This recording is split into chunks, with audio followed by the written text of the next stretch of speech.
সরকারকে হাইকোর্টের আর্টিকেল 106 এর মধ্য দিয়ে রেফারেন্স সহকারে সরকারের বৈধতার কথা অনেকে বলেছেন, কিন্তু বাংলাদেশের সংবিধান বিশেষজ্ঞরাও 106 সম্পর্কে আইনের বিতর্ক সৃষ্টি করেছেন।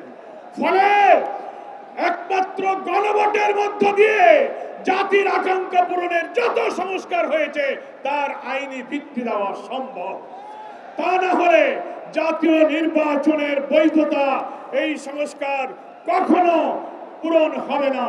আমাদের 5 দফায় এই মানবতা বিরোধী অপরাধী খুনিদের যে বিচারের জন্য আমরা দাবি করেছিলাম, আমরা ধন্যবাদ জানাচ্ছি ট্রাইব্যুনালের বিচার প্রক্রিয়া এগিয়ে যাচ্ছে। যখন এই নভেম্বরে কিছু অপরাধীদের যখন রায়ের সম্ভাবনা, তখনই ফ্যাসিস্টরা বাংলাদেশ জুড়ে ককটেল গাড়িতে আগুন দিয়ে নাশকতার ষড়যন্ত্র করছে।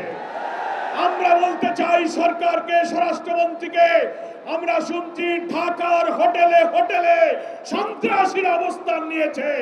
আপনারা অভিযান চালিয়ে ফ্যাসিস্টদের দোষরদেরকে গ্রেফতার করুন এবং অবিলম্বে আপনারা জুলাই সনদের আইনের ভিত্তির জন্য আগেই গণভোট দিন, তারপর ফেব্রুয়ারিতেই জাতীয় নির্বাচনের তফসিল ঘোষণা করুন। জাতি সরকারকে সহযোগিতা করবে। আজকে জাতীয় নেতৃবৃন্দ আগামী দিনের পথযাত্রা নির্দেশনা দেবেন। আপনাদের সকলকে 8 দলের ঐতিহাসিক প্রথম জাতীয় নেতৃবৃন্দ জাতির সামনে হাজির হয়েছেন। মহান আল্লাহর কাছে আমরা শুকরিয়া জানাই। এই ঐক্যের মধ্য দিয়ে একটি নতুন মানবিক বাংলাদেশ বিনির্মাণে জাতি এগিয়ে যাবে।